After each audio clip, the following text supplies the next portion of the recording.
Hello, welcome to Appreciating Drama. Today we are going to see one of the greatest writers in the history of literature. Not just English literature but world of literature. The one and the only William Shakespeare. Of course, one period is not enough. 1 week is not enough. 1 month will not be enough. It will take years and years to learn what is Shakespeare or what he has done to English literature. But it is a humble attempt from my part to give you the essence of Shakespeare in a nutshell. I hope that you will benefit from this session. So let us start. William Shakespeare. He was born in 1564 and died in 1616.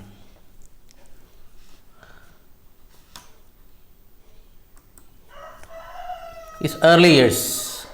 Born in Stratford upon Avon, England. He was known as the Bard of Avon. And he was also, even now he is the national poet of England. He was the son of a prominent town official and the third child of 8 children. He received excellent education. Actually, in fact, he had gone to the King's Grammar School,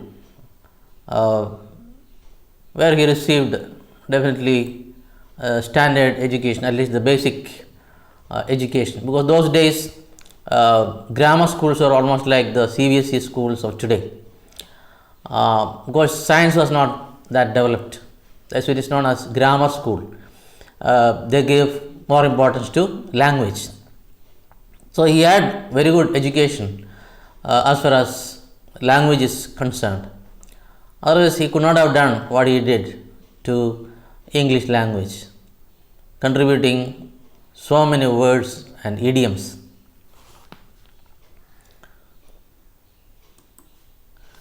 He moved to London around 1591 and became an actor. So that was his first profession, and worked with the Lord Chamberlain's company of plays. Here we are talking about drama troupe, later known as the King's Men. So he became part of this drama troupe controlled by Lord Chamberlain. Let's see, have a glance at his works. Of course, we are dealing with his drama, not poetry or poems. So first we have got comedies. All is well that ends well, as we like it. Comedy of errors, measure for measure. Then the Two Gentlemen of Verona, The Merry Wives of Windsor, Love's Labour Lost, Winter's Tale, The Tempest, Midsummer Night's Dream, Taming of the Shrew, Much Ado About Nothing, Twelfth Night, Merchant of Venice. And now the tragedies, we have got Julius Caesar, Hamlet, Macbeth, Othello, Romeo and Juliet, and King Lear. Antony and Cleopatra, Titus Andronicus, Timon of Athens, Coriolanus, and Cymbeline. These are the tragedies. Now coming to histories or history plays, we have got Henry V, King John, Richard II, Richard III, and Henry IV in 2 parts, part 1 and 2.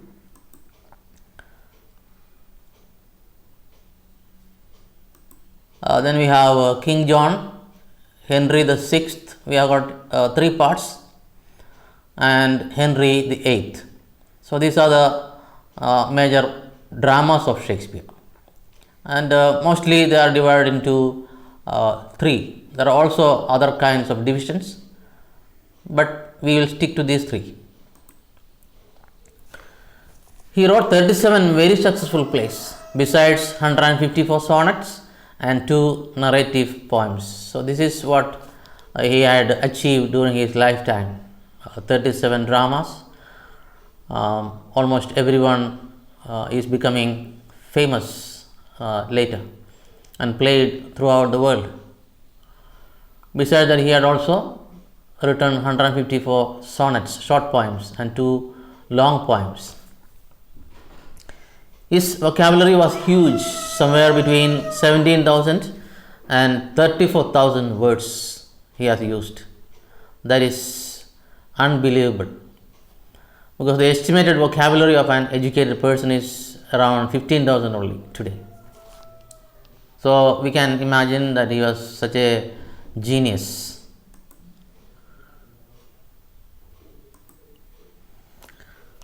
Shakespeare lived and wrote during what is known as the Elizabethan period or English Renaissance, which lasted from about 1485 through the 1660s.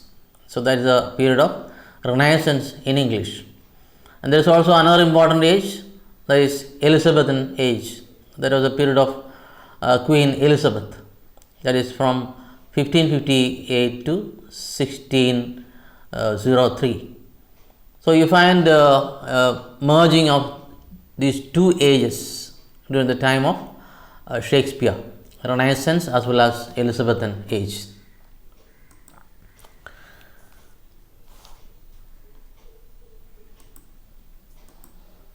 During the Queen's reign, society celebrated poets. That means during that time, the poets were greatly honored and given special recognition, unlike dramatists or playwrights. Elizabethans would be surprised to learn that their age would become best known for a theatre, as most considered drama a less distinguished form of literature than poetry. So, at that time, the people of Elizabethan age gave more importance to poetry than dramas. But in fact, later on it turned out that the Elizabethans were known for their drama rather than poetry. That is only because of Shakespeare's contribution. This is Queen Elizabeth, not the present Queen. We are talking about some 500 years ago, 1558 to 1603. Now we come to another important milestone in drama. It is about Globe Theatre.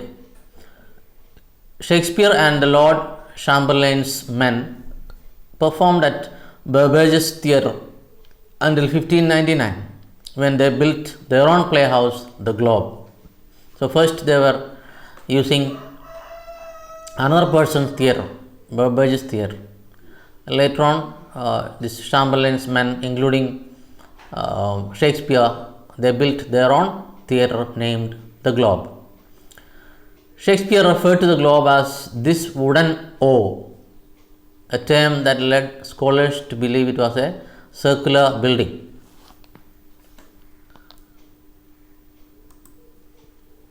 Attending Shakespeare's theatre was quite different from attending theatre today, which is thought of as very quiet and austere.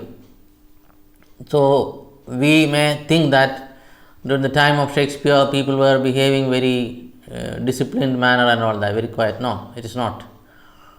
It was very different. In Elizabethan England, it was a noisy, popular gathering place for people of all ages and from all walks of life. So, it's not that the people came there with all discipline, strictness and all that, but that is a place where people really enjoyed watching the dramas. So, the crowd was very noisy and they were able to express themselves. They were enjoying there. So, there was nobody to control them and all that. It was really noisy. Drinking and eating were permitted in the pit, which often became very noisy. Here, pit means the place in front of the stage. where the people sit and watch. So there are people from all walks of life, and they used to drink and eat there while watching drama. Naturally, it will become very noisy. If a spectator did not like a particular character or scene, he or she would feel free to hiss or boo or throw anything he or she might have on hand. So people could react to the scene or to the character. If they don't like a certain character or scene, they could throw things on at the stage or at the character. So it was only natural. It is possible that Shakespeare had this in mind when he included the phrase "with patient ears attend" in the prologue of Romeo and Juliet.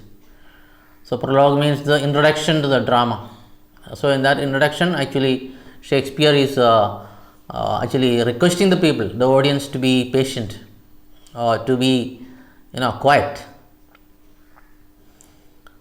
The rowdy atmosphere of the pit also accounted for the exaggerated acting that was common at that time. Rowdy here means the noisy. So in order to overcome the noise of the crowd or audience, they had to exaggerate the acting more than the normal. Only then people would understand what they are talking. So gestures became very important there. Otherwise their dialogues will be drowned in the noise. To compensate for lines that the audience could not hear, the actors used exaggerated gestures and facial expressions, unlike the natural method of acting that is used today. So those days, there are no kind of sound system and all that. They had to use their natural sound, but then due to the unruly crowd or unruly behavior of the crowd, they had to show extra expressions and extra gestures to overcome that barrier. Nature of the crowd contributed to haste with which the lines were spoken. So the dialogues were a little more fast. In order to they wanted to complete the whole action without dragging on. Today, a Shakespeare play takes almost 3 hours. Then a play would have taken 2 hours or less. So those days, they wouldn't want to prolong the play because of the behavior of the crowd. Mostly, they would finish in less than 2 hours or so. But today, it would take almost 3 hours. This is the 2 hours traffic of our stage. That is what is referred to here about the audience. The original theatre was destroyed by fire in 1613. It was rebuilt in 1614, closed in 1642 and demolished in 1644. A modern reconstruction of the original Globe, named Shakespeare's Globe Theatre, opened in 1997. So actually the present Globe Theatre is the third one. First one was destroyed in fire, second was demolished for renovation and all that. And so the present one is let's say the modern theatre, the Globe. Let's have a look at the pictures of those theatre. This is the outward facade or the elevation of the building. And then you can see the fisheye camera shot. Look at the O shape. Even today they have kept up that basic structure of that theatre. This is you can see the pit there, the place in front of the stage. Another beautiful shot. And then this is a closer shot of the stage. I think by now you got some idea about the theatre, Globe Theatre, which was originally built by Shakespeare and his company. Now, achievement of Shakespeare. Achievement of Elizabethans was to create the first permanent stages and professional theatre groups in England. So it was during this age that the playwrights and actors come together and they make a first permanent stage. That means there's a permanent theatre there, the construction. Otherwise, they would go from place to place. It is kind of mobile. Now it has become permanent. And we also had professional drama troupes for the first time in England. And achievement of Shakespeare was to create the first world within that theatre and fully human characters within that world. So the world within that theatre means Shakespeare was able to create his own space, his own place in that theatre because of his contribution. That means he made a major contribution. He played a greater role in that world. And the characters, unlike the classical theatre where we had legends, heroes, or even superhuman characters, here you find more human characters. That is the ordinary people and their story. That is with many dimensions, not just morality play, virtues and vices. That means till the morality plays, you find the characters were two dimensions. That means they had only two aspects, that is virtues and vices, and the conflict between these two. But then when Shakespeare started portraying social dimensions, it became multiple dimensions with all various aspects of human life, not just two dimensions. That means the characters are becoming more human rather than superhuman beings.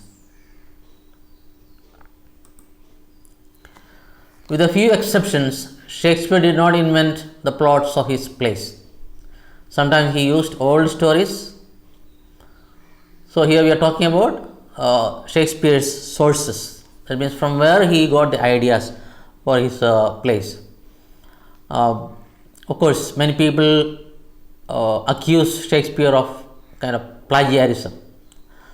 You know what is plagiarism by now. That means he did not create his own stories. It wouldn't be humanly possible to do that. So most of the stories and ideas he got from earlier plays or other stories which were in existence at that time. For example, Hamlet and Pericles, he used old stories.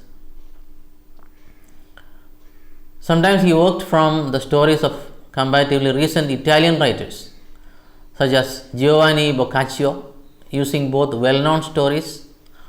So another source he got for us was an Italian writer, and some of the well-known stories for Romeo and Juliet, Much Ado About Nothing. He borrowed ideas or stories from this Italian writer.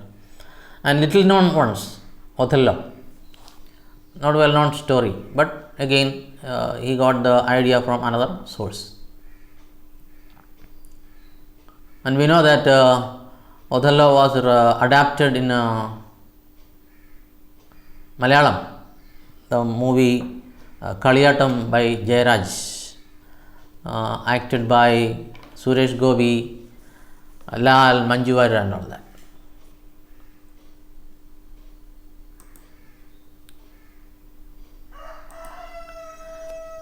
He used the popular prose fictions of his contemporaries in As You Like It and The Winter's Tale. So these two dramas, script or story or idea he got from some of the prose fictions of that time.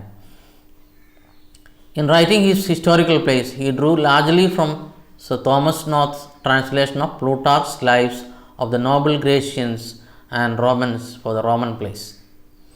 So again, for historical plays, he is largely depending on writers like Sir Thomas North, because he could not have known about their lives unless he got idea from this kind of plays which were existing already there. and the Chronicles of Edward Hall and Holinshed for the plays based upon English history. For English history, like some of the kings, King Henry the fourth or fifth, etc., he had to depend on the chronicles, history books written by Edward Hall and Holinshed. Some plays deal with rather remote and legendary history. Remote means not recent. So, for plays like King Lear, Cymbeline, and Macbeth, he depended on some earlier plays.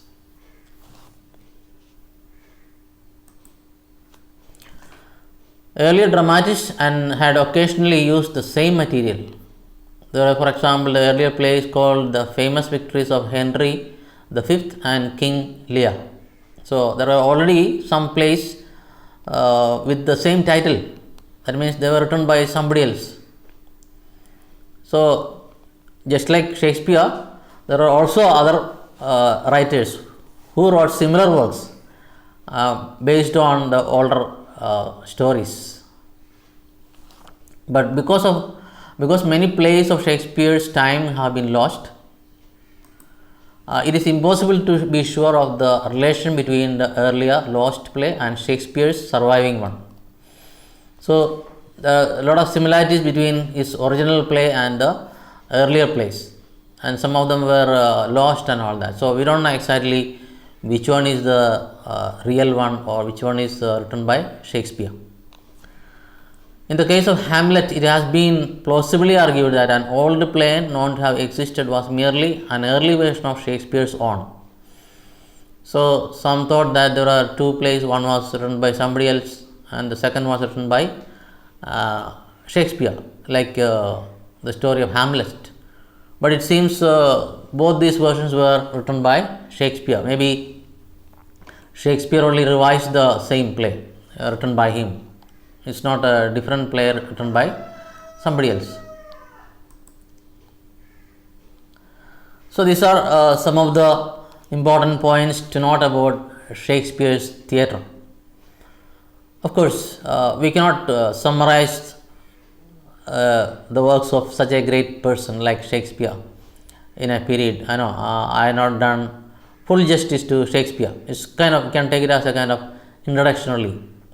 It is up to you to go into detail and to learn something about this great genius who cannot be ignored that easily. So, let us have a love for this great genius, a person who has influenced the whole world, not only the literary world. So, hope you will continue learning more about Shakespeare. So, wishing you all the best. Thank you.